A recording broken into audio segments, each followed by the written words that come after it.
Hello and welcome to your go-to Detroit Pistons podcast, the Pistons Pulse, co-hosted by me, Bryce Simon of Motor City Hoops, a former D1 hooper and current teacher, husband, and father of three amazing kids.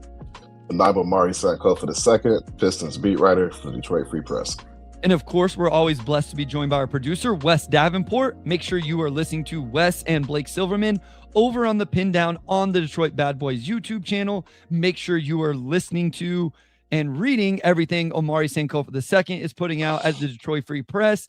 And then obviously the Motor City Hoops Substack is free for all subscribers. I have game notes and analysis after every Pistons game and the occasional video breakdown over there as well. So Omari, I have to admit, I want to see if you've fallen into this, and I want to get Wes's thoughts and then the listeners as well. And some people will be after the fact. Obviously, we're recording Monday at 11 a.m. Eastern. I don't know who's able to join us and who isn't during the middle of the day. It's just the way things work out. Also, guys, we probably won't have an episode next week. It's the holidays. Our guy, Robin. So if Wes is the primary guy that makes this thing go, Robin Chan is the next, and then it's me and Omari after that. He's off for a little bit, so we'll probably take a week off and then get back to it after we have a few more Pistons game. We got somebody here from the Philippines. Thank you so much. Yes, happy holidays to everybody. But after that Hornets game, the next morning I realized I walked away from that like it was just ho-hum. Like, yeah, the Pistons won the game. No big deal. They have 20-plus wins. They just blew out the Hornets by 25 or whatever it ended up being. They completely dominated them in the fourth quarter and took that game over. They gave up 50, 60 points after the first quarter. And it wasn't even like I thought too much about it. I watched the game, took my notes, posted it on the Substack, and it was like, yeah, the Pistons have 20-plus wins, or the number one team in the East. It is what it is.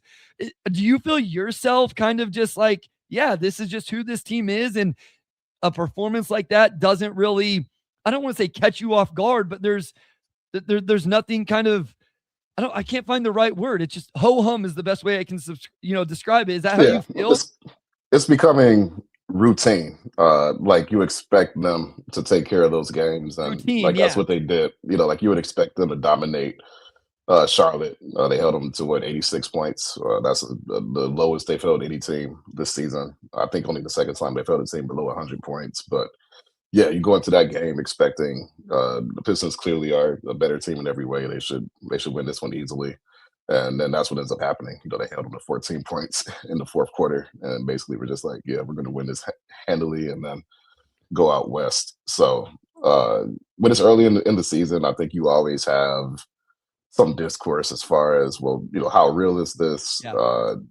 Like, have they played enough good teams to know if they're good? This, that, and the other. But the reality is that they are 22-6. They've beat some good teams. They've beat a lot of bad teams. But the bottom line is that they are beating these teams. So, like for them to just not have any fall off, to keep, the gas on, especially coming off of that Dallas game, which over the course of 82 games, you're just going to have some games that just kind of get mucked up. And that's what I thought happened against Dallas. But yeah, you can say ho-hum, you can say routine, ordinary. Like, I think all that fits. But the bottom line is that when you're a good team, you kind of expect that. And they're getting to that point now. And to be clear, it's a compliment, right? Like, it's a compliment that that's how we feel. Wes said, I did as well. Like, I didn't even notice they run up the score as much as they did in the second half, just so run of the mill. And what I did think about, Omari, as I was watching that was, I do remember 2 or 3 years ago when this team would put together a decent first quarter, they would jump out to a lead, maybe even have the lead at halftime. And then the other team would inevitably come back, and they were the team that was getting out in transition, having all of this fun with transition lobs and finishes and just take over the fourth quarter. And I guess, quote unquote, punk the Pistons in the second half.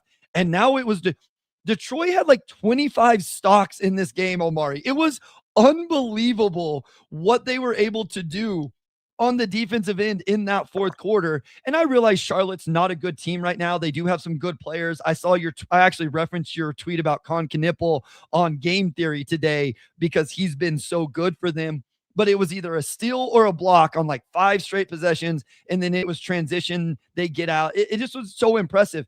here's another really interesting thing. You'll probably know this answer close. So Detroit has lost 4 games in their last 2, 4, 6, 8, 11 after the winning streak. Do you want to know can you guess the combined point total of those 4 losses? I mean, the only blowout loss they had was against Cleveland. Like, Yeah, I would guess no, that's not part of this, right? That was game number 4. And that's not part of it, right? Yeah, that was that's not part of it. That was a long time ago. They lost to Cleveland by 21, and then they went on 13 game winning streak, I think it was, and then they've won. They've been 7-4 since that. But can you tell me the combined loss, like point total on, not point total, but combined loss of those games? I would guess like 8 or 9 points. It's 12. They lost the back-to-back games to Boston by 3. Yeah. Then they lost to Orlando by 3. 1-2, lost to Milwaukee by 4. That's probably the one that like stings the most because that was when Giannis got hurt. And then at Dallas by 2. Like, and 3 of those 4 losses are on the road, Omari. So even in a stretch where this team has gone 7-4, the losses are barely losses. And even their first loss of the season to Chicago, when Chicago was like decent, was only by 4. They have one like outlier. I think somebody already mentioned it, like just disgusting performance where they got destroyed by the Cavs. Everything else has been a win, or the most they've lost by outside of that Cleveland game is 4 points. 4 points. And again, like some of these are on the road. Even the Chicago loss was on the road. So I don't know. It's just the consistency of this team. And like you said, we have a sample now of 28 games is really impressive. Like it's enough of a sample to really believe in it. So I just kind of want to start it there. So Wes said the Pistons are 10-3 versus teams over 500 per ESPN. Best in the East. The Knicks are 9-6. Yeah, this was from Tweet House. Knicks are 9-6. Celtics are 11-8. All other East teams have a losing record against teams over 500. So I know there was some talk at one point about like this was an easy schedule for them. Now listen, we're about to find out, right? You're doing it with them. They're hitting this West Coast trip. They're at Portland tonight, at Sacramento tomorrow. So it's still a back-to-back, even though it's 2 teams that don't have great records, at Utah, at the Clippers. So there's 4 games against teams that don't have great records, but they are all on the road. Then you get the Lakers, and then they come back home. So just a little 5-game road trip here to close out 2025. This will be a nice little test for them to go on the road against these East opponents. Yeah, if you remember this time last year, they had that West Coast swing that kind of got them going. When they beat Phoenix and they beat LA and kind of started to figure things out. Oh yeah, for sure. So this year, none of these teams are really like that great outside of the Lakers. Portland, Utah, the Clippers. These are not teams that have played especially well. But even so, when you're on the road, as long as they're going to be on the road, you get to Portland yesterday, and then you don't go back home until New Year's Eve. So that's a good 10, 11-day trip. I think those types of trips just, test your fortitude and ability to stay organized, stay connected. So we'll see how they handle it. But again, outside of the Lakers, none of these games strike me as, oh, you have to look out. This team might do X or Y. Although Sacramento did have a good win the other night with Dennis Schroeder hitting the game winner. I haven't watched yet, but I have it downloaded to watch today. I'm interested to see that they knocked off the Rockets. Yeah, so you can't sleep on any of these teams, but you also go into this trip sort of expecting the same baseline that we've seen. We're in like a third of the season now too, 27, 28 games. So getting a bigger sample size once we get to January 1st, we'll have an even stronger idea of just where this team's at.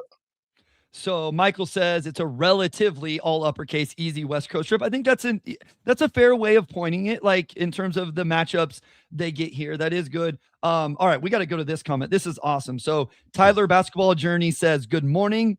First time catching the live show. My son Tyler and I always listen to the podcast on the way to his basketball practice. He's even memorized the intro. You guys are the best. This is incredible, Jay. Listen, we love all of our listeners, all of our viewers. It's funny because I saw our good friend Andrew Schleck the other day had taken a picture at an OKC Thunder game with some young fans that listen to their Thunder podcast. And I'm like, man, I wonder how many young kids actually listen to us, because we're very family friendly here. Like, we probably said 2 or 3 cuss words in 200 plus episodes, and they were like very casual cuss words, like not super aggressive ones. But I've wondered, like, would young kids enjoy listening to us talk about the Pistons, or do we have big enough personalities for that or not? So this is really cool to hear. Shout out your son. Hopefully his basketball season is going well and games are going well, and you guys have a Merry Christmas. So thank you for that very much. Yeah, I had a fan a couple weeks ago at the LCA walk up and say, yeah, me and my son listen to the pod a lot. So, I kind of like that we're sort of in this family friendly bag. Sports media sort of in like this Wild West mode where, people just kind of say whatever they want. Like, there's not a lot of oversight, but like, people do appreciate that though, which I've kind of picked up on. And it's just like, I've said it before, but like, I feel like I get recognized from the pod way more than anything I've ever written, and I'm writing more than I'm podcasting every single week. So I mean, we appreciate all of you, and I'm just glad we have kids tapping in. These are the formative basketball memories they're forming as they get older and get deeper into it. So I think that's really cool. Yeah, I mean, if I knew this in the offseason, we'd get into, maybe some talk about, young basketball players and their journey and my thoughts. Not that my thoughts are right, but I do have thoughts on that. This is a stats prediction revisit episode, so we do need to get to that soon, so then we can get to Sheet or Sham. But we had 2 different questions here. So Chuck Brewer, always appreciate Chuck tuning in. Did JB cross the line? Should we expect a fine or comment?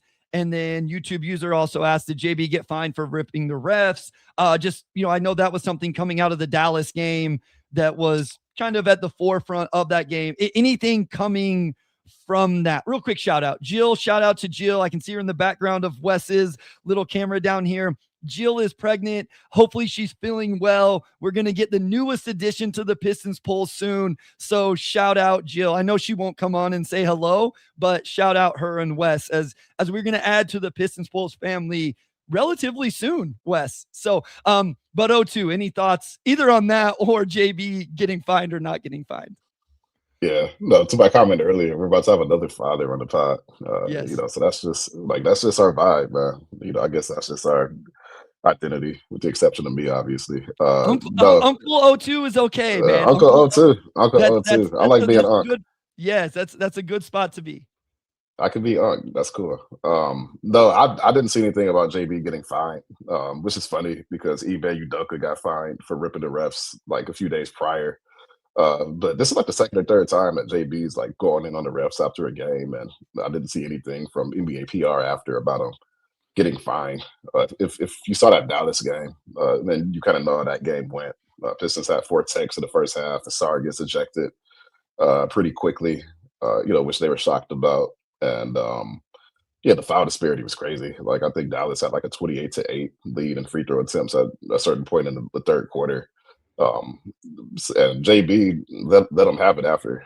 He said the ref said to him early on that this is always how our interactions are, because JB obviously could be tough on refs, but JB's point basically was that he felt like the ref came in with a vendetta and just didn't ref them fairly, essentially. So if he hasn't been fined by now, he's probably not going to be.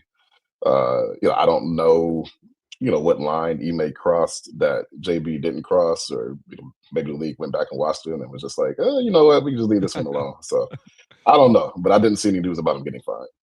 All right, real quick here, because YouTube user asked, Bryce, I think Yaxel Lindenborg is the ideal draft target for the Pistons. He should fall out of the lottery due to age. He is ready to contribute as a rookie. I love his all-around game on both ends. I'm not going to get into this a lot. I know most Pistons fans do not care about the NBA draft. They don't want to talk about it, and rightfully so. But as of right now, the Pistons do have a first-round pick this year, and it will be a conversation at some point. I will say this. I love Yaxel.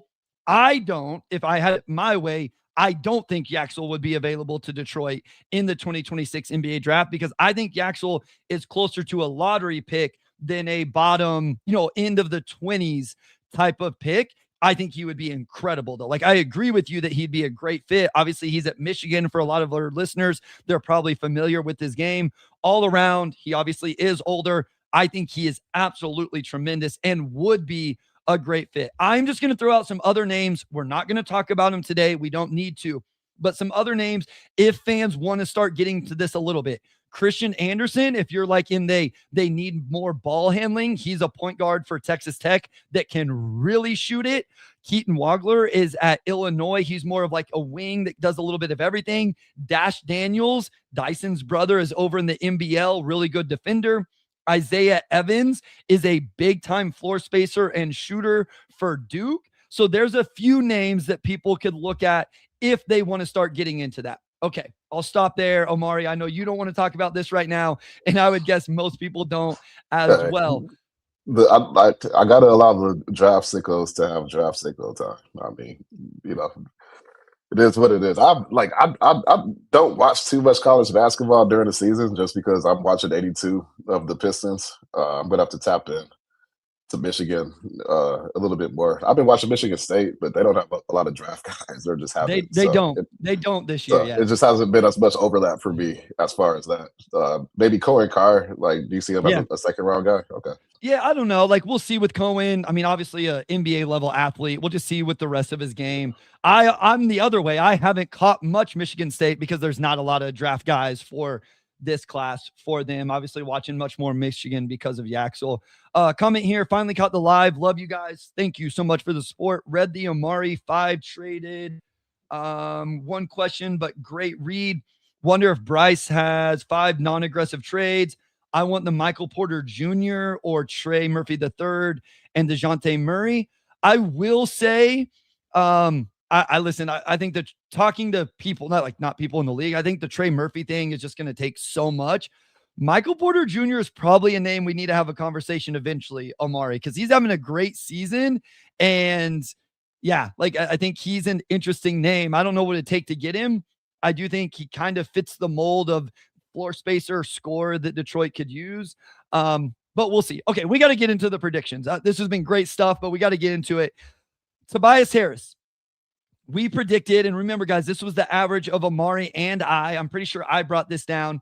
We predicted just under 11 points, 5 rebounds, just under 2 assists, 1.5 stocks. He's averaging 13.5 points, 5 rebounds, 2.5 assists, and under 1 stock. Your thoughts so far about Tobias Harris and what we thought we were going to get and what we've gotten from him thus far? Yeah, I mean, we weren't too far off at all.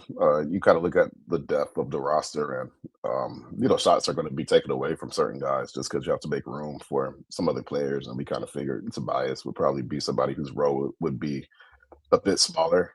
He's missed, I think, 10 games due to injury, so that's something you can't predict. But when he's played, I think he's kind of been in that third, fourth option role. Maybe a slight step back from last season, but still been okay defensively, still rebounding, still giving you the same stuff that you got last season, just a little bit less of it. So, I think he's been fine. He's fulfilled his role just fine. Proof that he wears a shirt. So this is the first time I've ever seen him with a shirt. Was that a Christmas gift? I'm kidding. He's trying to go play with his Christmas present. So we already did. Shut the door.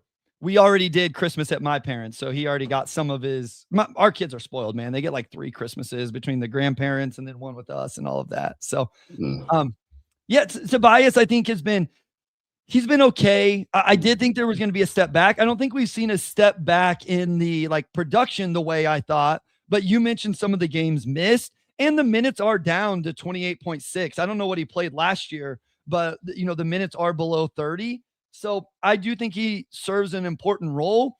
I do see more and more conversations around Tobias on, should he stay in the starting lineup? Should they move Stu into the starting lineup? Is there something else?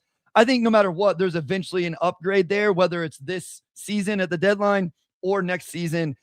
in the offseason going into next year. Let's go ahead and take a quick break here, Omari, and then we'll get into some of these other guys, obviously saving the big names for a little bit later. We'll start off after the break with Caris LeVert.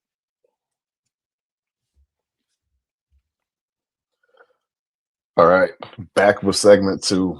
Let's get into Caris LeVert.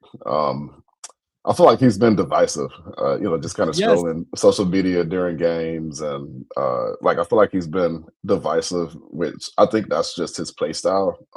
He can be a little bit more of a boomer bust type guy. When he's making shots, you notice, when he's missing shots, you notice. Go ahead and give us our preseason prediction. I'm definitely curious to see how this one stacks up. So, Caris, we predicted 11 points, 3 rebounds, 3 assists. Right now, he's at 9 points, less than 2 rebounds, and right under 3 assists. So we were close. There's some of these that are going to be funny because we are way off. I think most people can guess which one we are going to be the furthest off on. But Caris's were right there. I think for me, Omari, he shot better from 3 than I thought, but maybe hasn't been as good in other aspects of the game. I think the defensive impact comes and goes a little bit. I thought there was going to be games where they really needed like this dynamic scorer that could go get you 18 points, right? Maybe a game where he goes and gets you 22 points whenever they need that second score, or maybe it's a third score. Just looking at the game log right here, what do you think his season high is right now for the Pistons? Single game scoring. Yeah, I don't know if he scored more than 15 or 16. So he got 19 once in a win at Indiana, but then after that, you're spot on. I mean, so he had 19. He had a game against Chicago where he had 17, and then there's multiple 14-point games. Like it's almost been a little bit more consistent and not as much highs. You know what I mean? Like I think I just thought there was going to be some games where he'd go get 20 when the team really needed it. We just haven't seen that yet. Or maybe we won't at all. Yeah. Like the role he specifically filled, for his team, I think it's been important. It's just, a second unit guy who can get you a bucket sometimes when you just can't get one. We've seen them kind of stagnate offensively when Cade sits. And, Caris, he could go in and not just get you a couple buckets, but, he's been shooting the 3 really well. And he could really get after it defensively too. I think he's actually been a bit better on that end than I expected. I didn't think he had his best game against Charlotte. A couple of early turnovers there, but overall, I think the good with Caris has outweighed the bad, substantially. I think he's hit a lot of big shots sort of over this 22-6 start that we've seen. And they need that. I think this team has been really reliant on not just Cade, but like Duncan, just to have like a functioning, offense with spacing and everything else you need. So the boxes Caris checks, can help this team on a lot of nights. I think we've seen that.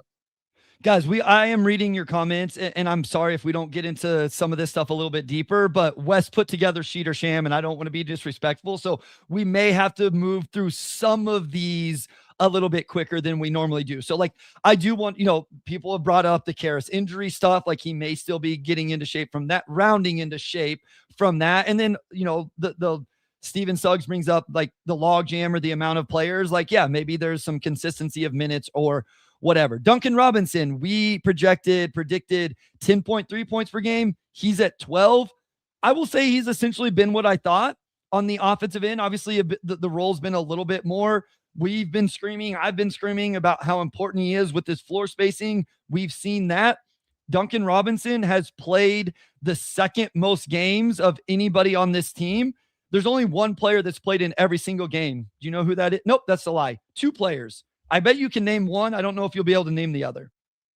Ron Holland is one. Ron Holland is one, here's what's going to piss me off. It's sorry for the kids out there. That's the most aggressive thing I'll say. He should have played 82 games as a rookie and he didn't because of the suspension. And like, I wonder if I don't even want to say it because then I don't want to I want to be like, is this a Mikal Bridges guy? Like, is he just going to always be available? Do you know who the other player? I wouldn't have guessed this. I mean, eventually I might have got there, but I would have taken multiple other guesses before I got to this guy as the other one. I think it's Javonte Gray. It is Javonte. Yeah. So Ron Hall and Javonte Green are the only two to play 28 games. My point was Duncan Robinson has played 26. And that was a huge part of Malik Beasley last year, as Beasley played 82 games for the Pistons. So it wasn't just that he had a historic shooting season. He was always available. Duncan has been available.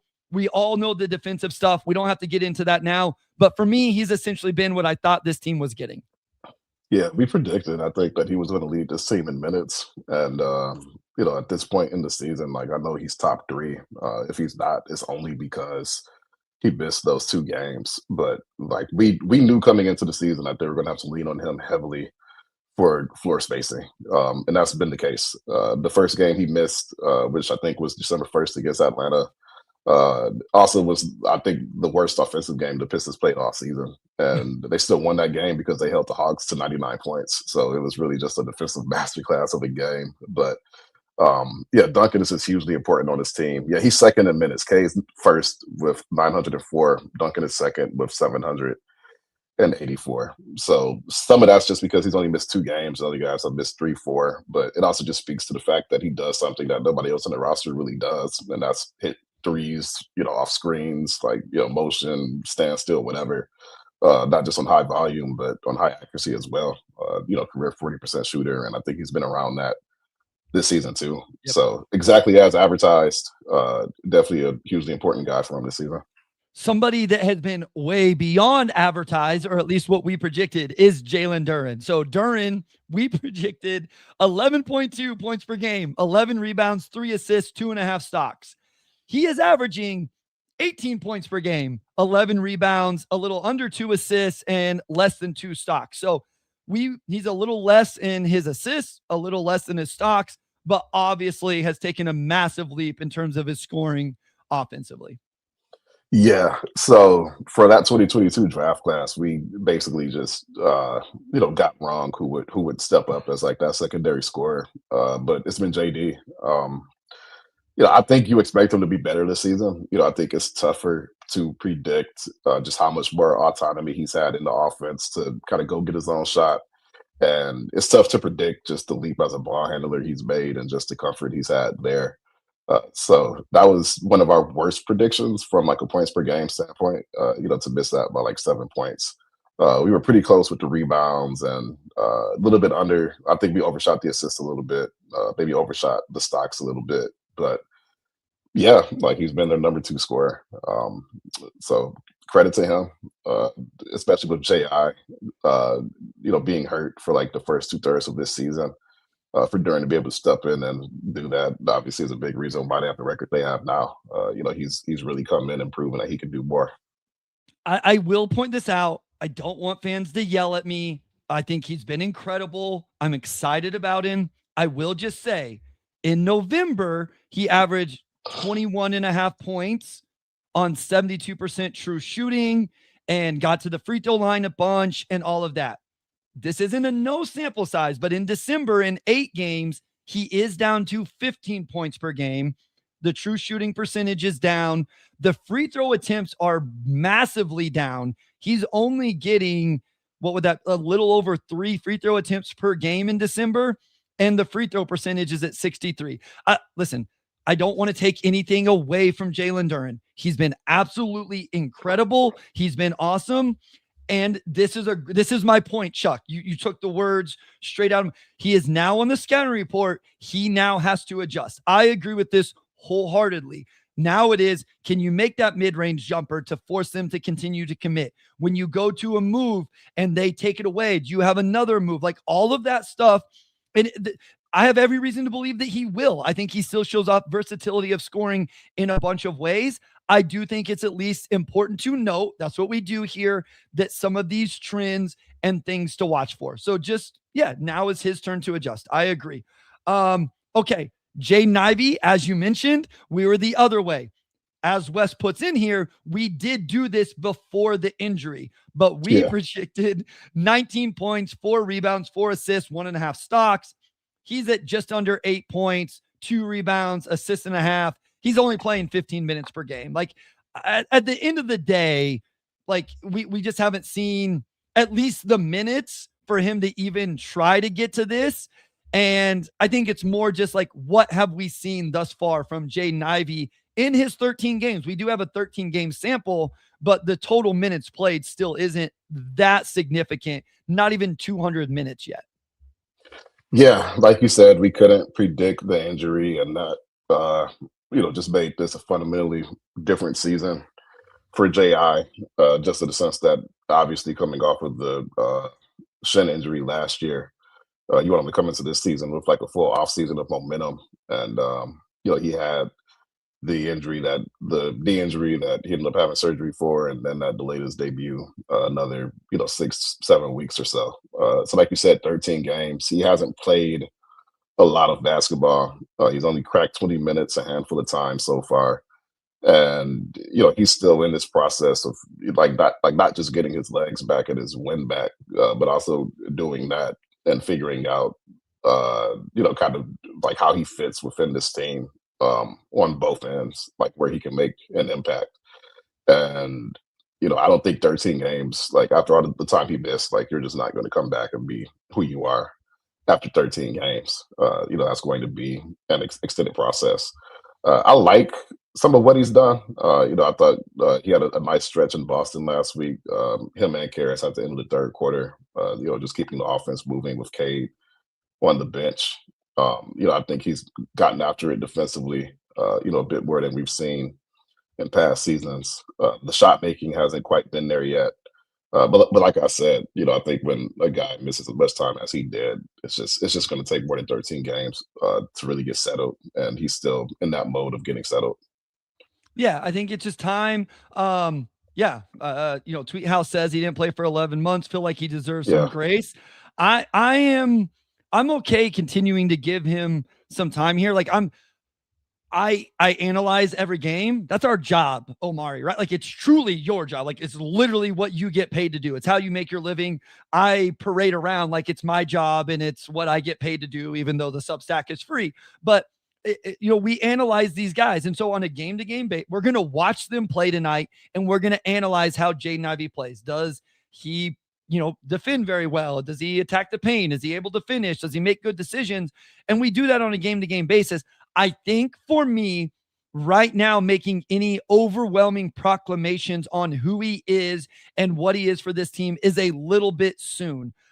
For me, I would rather get a bigger sample. Now, I think what is fair is when you see him miss layups and things in the same way that we've seen throughout his career, I think it's fair to point those things out. But I do want to see a bigger sample, and I want to see him in the role of like 25 minutes a night. Like, I don't know how he gets there. I don't know where the minutes get taken away from. That's why JB makes the big bucks and the tough decisions. But until we see that, I have a hard time truly judging it, because that's ultimately that's the way I want to analyze and collect data on him. Asar Thompson, we predicted a little over 12 points, just under 7 rebounds, 3 assists, 3 stocks. Actual this year, he's at 11.5 points, under 6 rebounds, right under 3 assists, and quote unquote only at 2.3 stocks. I think it has been a little bit of a plateau start to the season for Asar Thompson compared to last year. We've kind of talked about this, and I feel like the stats kind of showed that as well. Yeah, Asar Asar's been good. He's been Asar. He's still doing the same things he did last season. I think we saw him more aggressive at the beginning of this season when Karras was out, J.I. was out, and like Dennis wasn't playing yet, and they just needed that secondary ball handler. Especially with Cade sits, and the ball was in Asar's hands a lot more. And you look at his shot attempts those first 4 games. He was consistently in double digits, getting more than 12, 13 up. More often than not, he's not hitting double digits and shot attempts now, which again, I think that just points to J.I. and Karras and some of the guys who have come back. He just doesn't have the ball as much. So that's part of it with him. You would probably want to see some growth as a shooter, and we haven't seen that. But beyond that, again, the defense has been great. Transition, forcing turnovers, finishing at the rim. He's still done those things at a high level, and that's important. He's still been important to this team. I think some development aspects for him are probably going to, go on through the rest of this season and into the offseason as well. But he's done everything asked of him. He's adjusting to a different role right now. But he's been good. He's been good. Yeah. I think the number that surprises me the most is the rebounds, especially defensive rebounds. Yeah. He's at 3.7 defensive boards. Duren's not well. Let's look at we can go per 36 because it's all the same for them. So Duren is tops on the team, and then Paul Reed, Stu, Tobias. So a star is right there with Cade Cunningham. Maybe there's just so many other guys eating up defensive rebounds that there's just nothing left for him. Tweet House asks, how close is he to a top perimeter defender in the league? Top 5 right now, maybe 7 stocks the other night. Crazy. I had him first team all defense whenever Sam and I did our quarter season awards. I think he is whatever you want to say, top 5, top 7, whatever. He's one of the best defenders in the league on a team that is one of the best defenses in the league. I mean, I think you can make an argument that Detroit on any given night is the second best defensive team in the league. Obviously, OKC is number 1. And listen, you can argue whether him or Stu is the most important part of that, but to me, it's both of them. Like those two guys start why this team is so good defensively. He's one of the best, defenders in the league, in my opinion, and he's going to make all defense, I think. Cade Cunningham, we actually were very close here. So we predicted 26 points, 6.5 boards, just under 10 assists, 2 stocks. He's averaging 27, right at, we said rebounds 6.5, just under what we said, but over 9 assists and 2.2 stocks. This dude's incredible, man. I think Bond Temps over on the Hoop Collective does well. Yeah, we had him here on the podcast. I forget that we had somebody from ESPN actually join us. Everybody Tim Bond Temps. He had he does the MVP straw poll, and I think Cade was 4th in that. And so I think that speaks to just kind of the seasons he's had thus far. Yeah, we were almost dead on with Cade. I mean, we were like within, except for the assists, like we had 9.7, he's at 9.2, but like pats on the back for us. Like we almost got that perfect. Yeah, Cade's been great. Like on both ends. He's done literally everything except hit 3-pointers this season. And, yep. And he did have a good game from 3 last week. He's had cold starts to seasons before from 3. Wouldn't shock me if after New Year's he finishes stronger and gets that percentage back up to closer to his career average. But yeah, outside of that, I mean, he's done everything you want for this team. He's been in that MVP conversation. The undisputed best player on the second best team in the NBA. Defensively, I think he's been really, really good. I saw a stat the other day. Basically, which players have shut down the most drives to the rim, just not getting blown by. And Shea was in that group, and Cade was also in that group. So, I think that says a lot. Continues to take steps forward in year 5. And yeah, I mean, I could talk all day about how good he's been, but he's been really, really good. Yeah, I mean, listen, we talk about Cade every episode, sometimes not right at the top, but eventually we always get to him. I don't think we have to really go over this a whole bunch right now. I think the nice thing, just for the listeners, kind of how we thought through this stuff was I think we only had 2 games, Wes, between the last time we recorded and this one. And so we wanted to do something that would, be a little bit more live throughout the Christmas break. And so talk big picture stuff. When we come back, I think there'll be multiple games of sample for us to talk about, not just the West Coast road trip, but more. And so we'll be able to talk about Cade and his performance through those games when we get back for the next episode after the holiday season. Isaiah Stewart, poor man, disrespectful to Isaiah Stewart. I apologize, Stu. Stu's one of my favorite players in the league. We had him at 6 points, 6 rebounds, 2 assists, 1.5 blocks. He is at 10 points, 6 rebounds, only a little bit over 1 assist, and almost 2 blocks per game. Incredible defensively. I think that's what it always starts, and rightfully so. But I mentioned this a little bit. I think it was on the most recent episode. His scoring this year has really taken a jump. He's at 39% from 3, not super high volume. It's only, 2.5 attempts per game. But those 10 points a game are impactful. It's meaningful. And if you look per 100 possessions, it's the most points he's scored per 100 possessions of his career. Yeah, so we were off with Stu for sure, especially offensively. Last season, he almost purely played the five, which cut into his minutes and role a little bit. Coming into this season, I thought he would play a bit more power forward, really just out of necessity. But the minutes with Duran have been pretty good, and they've leaned into that further. And it's kind of the same with Duran, where we could just tell that the coaching staff understands what these guys can do, and when they're on the floor, they're able to show off that versatility. Stu's knocking down threes, like his interior finishing has been really good, and that was actually a weakness for him earlier in his career. And then like almost 2 blocks per game, despite coming off the bench, he's been one of the most impactful shot blockers in the league. So it just shows how the game has slowed down for him. Just how important he is on his team, where like with bench units, like we've seen him pop off for 18, 19 points, and be one of the guys in that unit kind of carrying the scoring. This has been his best season, I think, on both ends. He's playing at a super high level. And yeah, we were wrong. We were off by like 4 points per game. He's not averaging 6, he's averaging 10. I think we were right about the defense. We knew what he was on that end, but yeah, definitely the offense and even the 4-man minutes. I think I always said like 80-20 center power forward. It's actually 66-34. So it's 2/3, 1/3 right now, according to Basketball Reference. I don't know that I always fully trust that. But listen, I love Basketball Reference, to be clear. That stat in particular, I wonder sometimes. But when it's the difference between center and power forward, that's probably pretty accurate. Like whether they're playing the 3 or 4, like that's so interchangeable, it gets a little bit different. So that's probably fair. My eye test, I wouldn't have said that much. Like I know him and Duran play some minutes together every game. I wouldn't have guessed it's that many minutes. But yeah, I mean, I think he's been awesome. And then the one we were closest along. Oh, go ahead.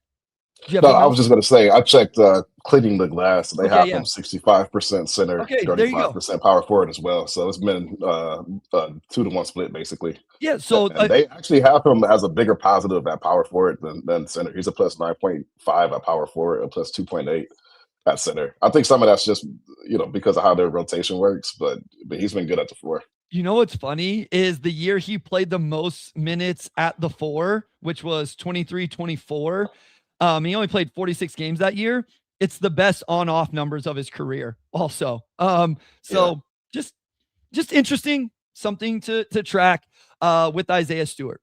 Last guy here, Ron Holland. We projected 9.3 points, 4 rebounds, 1.5 assists, 1.5 stocks. He's at 8.5 points, just under 4 rebounds, 1.5 assists, 1.7 stocks. So a little bit less on the points. That may be because, minutes. Maybe we thought he was going to play, a few more minutes per game than what he's playing right now, even though he's played in every game. He's at 21. So no, that's probably about what we thought was 21 minutes. And then a little bit more with his stocks. Like his stocks per 100 and stuff is really, really impressive. Yeah, he's averaging a steal and a half per game. And like he's among the league leaders in steals despite playing like 20, 21 minutes per game. So he's been prolific in that area.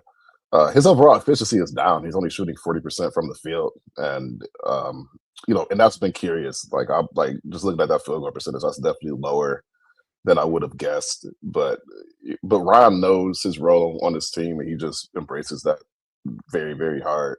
And kind of like last season, we've seen him come in and give them that extra energy and spark that they need to close out games and win. So yeah, big step forward just as far as forcing turnovers, though. Like he's really locked in defensively, and steals are one of those stats that always kind of point to like players' athletic potential. So for him to be doing this, it still adds excitement. Just what does he become down the road? Once the shot becomes a bit tighter, handle this and that. Like you've got to love the upside there. So just a quick look at the standings right now, and obviously these things can change. We projected the Cavs to be number 1 in the East. They are currently 7th. Is that right? 2, 4, 1, 2, 3, 4. 7th. We predicted the Knicks to be 2nd. They are currently 2nd. So good call by us. We predicted the Magic to be 3rd. They are 5th. We predicted the Hawks to be 4th. They are 9th. We predicted the Pistons to be 5th, and they are 1st. So everybody should turn off the podcast and never listen to us again for not believing in the Pistons as strongly as we should have. We predicted the Bucks 6th. Obviously, there's some Giannis stuff here. They are 11th. The Sixers 7th. They are currently 4th behind an incredible season from Tyrese Maxey. Celtics, we had lower. They're up at 3rd. So Sixers and Celtics, we were too low on. And then we were too high on teams like the Cavs, who have dealt with injuries so far, the Magic to an extent, the Hawks for sure. The bottom, we are a little bit low on the Raptors. And then the bottom teams, I mean, everybody kind of had those, right? Pacers, Hornets, Nets, Wizards. We were a little bit higher on the Pacers. They haven't been able to find their footing either, but any big takeaways there with kind of where we're at with our standings predictions outside of the Pistons, just even exceeding expectations? Yeah, it's kind of hard to predict how bad Cleveland's been. Like, you see how good they were last year, and they bring back essentially the same roster. You rotate in and out a couple bench pieces, but I'd say they've probably been the biggest surprise in the league as far as just underperforming compared to what you expect. Other than that, you expect the Knicks to be good. They've been pretty good. Hawks, they're missing Trae Young. They've still kind of stuck with it. But yeah, for the Pistons to be 22-6, no, we did not predict that. Based on our prediction, they'd probably be closer to 17-9 or 16-10 or something like that. But yeah, 22-6, far and away the best team in the East. Yeah, we missed. We did, and that's okay. It's been fun to watch, and we'll see how it continues to go. It's always fun to revisit those. We have enough sample now to really get a vibe. Obviously, it's not the full sample, but enough to revisit. All right, we're going to go to break. When we come back, Wes will join us, and we will play everybody's favorite game on the Pistons Pulse, Sheed or Sham.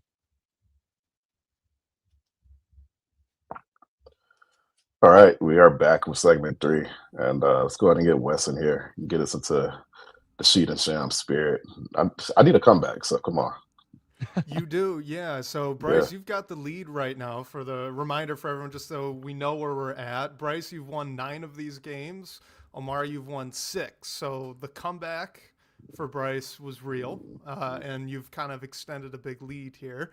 For everyone listening, our usual rules apply, so it's true or false, right? Sheed is true, Sham is false. We do have the phone the chat option. You guys haven't really used that all that much, but it's there if you want it. So if you I use it on every question, Wes. I use it on every question whenever the chat is dropping in. Officially, okay. You don't verbalize that that's what you're doing. So I guess you could, but Bryce, I'll defer to you. Would you like to answer the first question first or second, and then we'll get rolling? I will let Omari go first. All right, Omari. Sheed or Sham? Cade Cunningham is 2nd on the Pistons in defensive rebounds per game. To be clear, the numbers I gave earlier were per 36 minutes, I believe. Yeah. So yeah.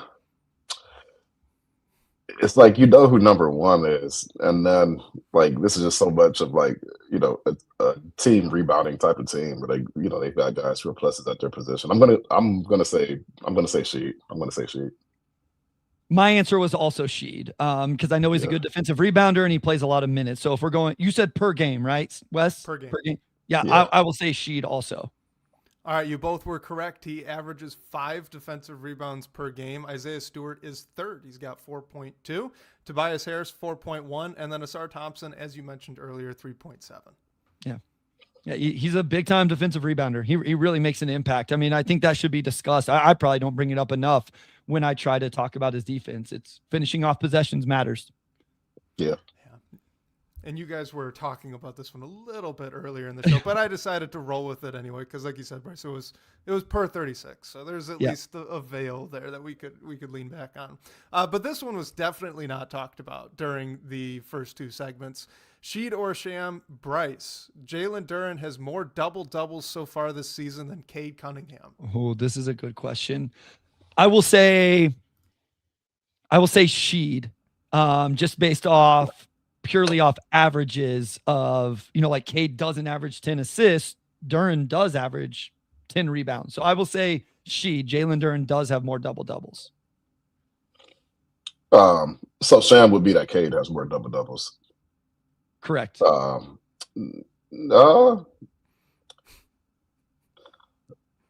gonna go. No, I think Duren has more. So I'm gonna agree with Bryce and go Sham.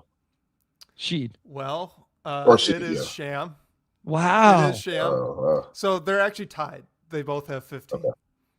So it's a little technicality here, but kind of fun. So that 15 total for both of those guys, they are tied with a couple other players for 6th in the NBA overall. Jokic is way ahead. He's got 24.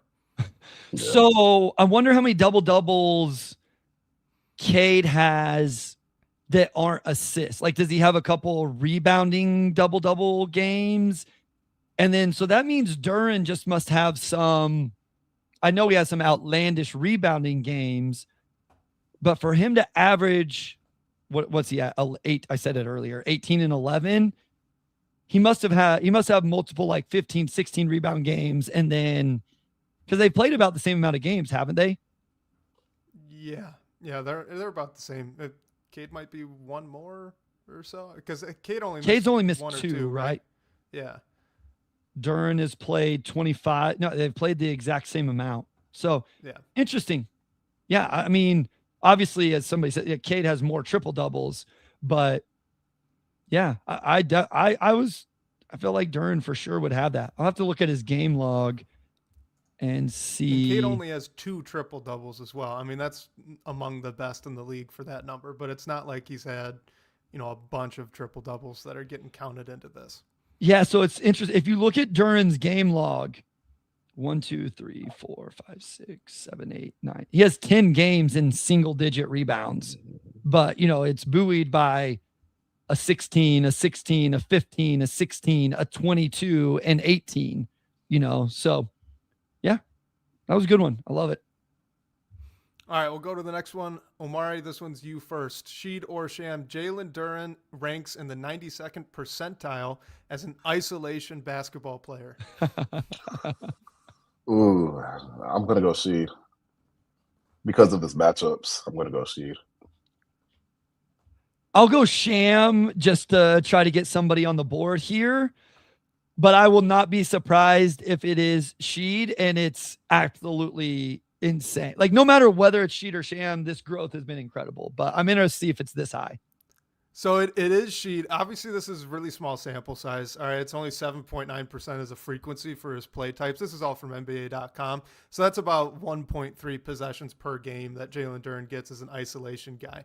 However, the crazy stat with this was he gets fouled or scores on 93.1% of those plays. Yeah. Fouls or scores on 93.1%.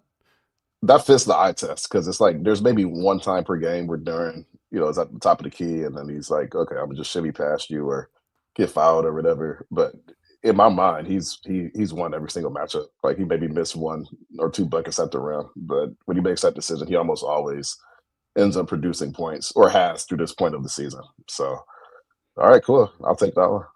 Yeah, I'm interested to watch, like we talked about earlier, him adjusting and watching these things closer. Like, our team's going to start to attack him when he starts to go off the bounce and force him to be a passer and make decisions. I'm not saying he can't do that, but how are teams going to approach this? Are they just going to back off and say, like, hey, make that mid-range jumper, which we've seen him do a few different times recently? So I think this aspect of Jalen Duren's game is going to be a lot of fun to track. We always talk about data collection. With him, it's not like, is he an NBA starting center? Obviously, he's an NBA starting center. It's like, okay, is this the next step? Is this a ceiling he can get to? And what are the different aspects he has to be able to do? And is he able to hit all of those thresholds?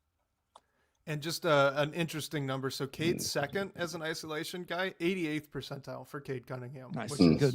Really, really good. Yeah. With the volume that he gets. Absolutely. So Bryce, this one's coming to you next then. Sheed or Sham, Asar Thompson is not in the top 5 of the NBA for most deflections per game. I actually look at this stat quite frequently, and I know he's close. You said not. So I'm going to say Sheed. I am going to say that he is outside the top 5. So Sheed. I feel like that's probably true, but just for the sake of, mixing this up, I'll go Sham. I think he's in the top 5, but I'll go Sham. All right, he is 5th. 4.6 deflections per game. Go. So nice. The interesting thing here was the gap between Ausar and Dyson Daniels for 3rd is as large as the gap between Ausar and Kelly Oubre Jr., who is 6th. So the gap between those 3 players, Ausar from being at 3 is just 0.3 deflections per game, and then Ausar to the 6th best in the league is also 0.3 deflections per game. So he's close. He's as close to being 3rd as he is 6th. Yeah. So there's a little bit of a gap there. He's incredible, as we talked about earlier. And I think what makes him special, and I feel like Dyson Daniels kind of takes it on this podcast just because we see what, Cade has done to him at times. But Ausar is able to be disruptive while being solid at the same time and really stay in front of guys. I don't think his stock numbers right now do it justice in terms of his overall disruption defensively. So 0-2 is up 2-0. Well, it's 3-1. So 3-1. 2. And we've got one more question before we get into a kind of name the players trivia question. So Bryce, you will have a chance to catch up from that if you nail all 5 of the players you'll need to predict. But I believe this one is going to you first, right, Bryce? No, I answered that one first. This goes to spots are. Okay. All right. So Omari, Sheed or Sham, Jalen Duren leads the NBA in offensive goaltending violations. I feel like I actually looked at this not too long ago because I was on the miscellaneous page on NBA stats trying to see if they had technical fouls on there. Exactly where I got that stat from. Or the violations page, I think. I'm gonna go Sham. I don't think he leads the league in that. I'll go Sheed. I got to try to make up some ground here, but I have no clue. I had no idea. It doesn't seem like he does it a lot, but I guess we'll see.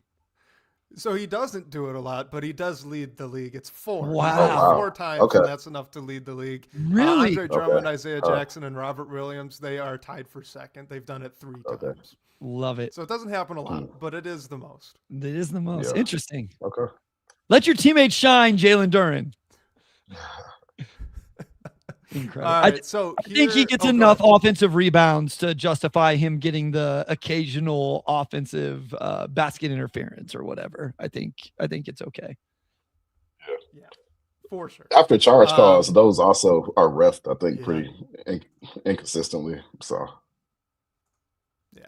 All right. So here is our last one. I'm going to ask you guys to try to name 5 players. So we'll go down the list. But there are 5 Piston players who have run more than 20 miles on defense alone so far this season. You guys, I find this stat hilarious. So this is just ground distance covered while on one side of the ball. And in this case, that side of the ball is defense. So name the 5 Pistons players who have run more than 20 miles as a defender already this season. There are only 5. So are we going back and forth? How do you? I name my 5 and he named his 5. Oh, okay, back and forth. All right, let's go back and forth. So I'll start. Ausar Thompson. Ausar Thompson. I also put Ausar in there. One of them. Yeah. Both agree on that. Cool. I'll add Cade to that group. Cade, do you agree on Cade, Bryce? Yeah, just because of the minutes. All right, that was correct. Cade Cunningham. Right. Oh, and I should say this. So Cade Cunningham has ran 26.5 miles on defense so far. Ausar Thompson, 21.5. Well, that makes me nervous now because my next answer, 0-2, was going to be Ron Holland. I think thinking about Ron. He's played less minutes than Ausar, but I think it's close enough. I would go Ron Holland. I'll go. Like Ron pops in like those hustle stats, so it just seems like he would be It just seems like he would be in that group, but it's like the minutes aspect. But if there's 5 guys, right, and you have players that have missed time, then I'm gonna go around too. Like he's played every single game. I'm gonna go around. All right, he is in there, 21 miles. Okay. All right. So we've gone 3 for 3. Okay. I have the two names that I think. One, I don't trust either of them. What are you thinking, O2? Man, I have one. This is the one that I think is crazy, but as we talked about earlier, he's played a lot of minutes for this team. Yeah, like I was thinking, and this is just like how much you run, right? Like I feel like it's got to be Duncan just off the fact that for one, he's getting switched on to guys a lot. So, he's being put into a lot of actions, and then the minutes and everything else, second on team in minutes. Like I think Duncan's in that group. I'll agree. Is that the official answer? We're going Duncan? Yes. I will. Yep. That is correct. 25.2 miles. Duncan. Wow. Wow. So he's been running a lot. Here's my last one. I know people want Duren, they want Stu, like all of that. I think it's Javonte Green. I think Javonte has played enough minutes. I think he's played enough minutes, and that dude runs. He screams around the court, closing out and all of that. I don't know if does Duren's the minutes answer, but I wonder if how much running around is he doing? Is he running around enough to hit this? So I actually think it's Duren or Javonte Green. I'm gonna say Javonte. I think if Ron Holland could be in there, I think Javonte could be in there too. I'm going Javonte. Official answer. Javonte Green. Javonte Green. That is incorrect. It was Jalen Duren is the last one. Oh, man. So the actual top 5, Cade was most, 26.5. Duncan Robinson was second, 25.2. Jalen Duren was actually third, 24.3. Wow. Okay. Wow. Then Asar Thompson at the 21.5 and Ron Holland at 21. Do you guys want to try to guess who was sixth? Well, so it's obviously not. So is it Stu? It was Stu, yeah, but 17.8. So about 3 miles of difference, which is kind of crazy. So the thing is, Javonte's only played 60 less minutes than Stu.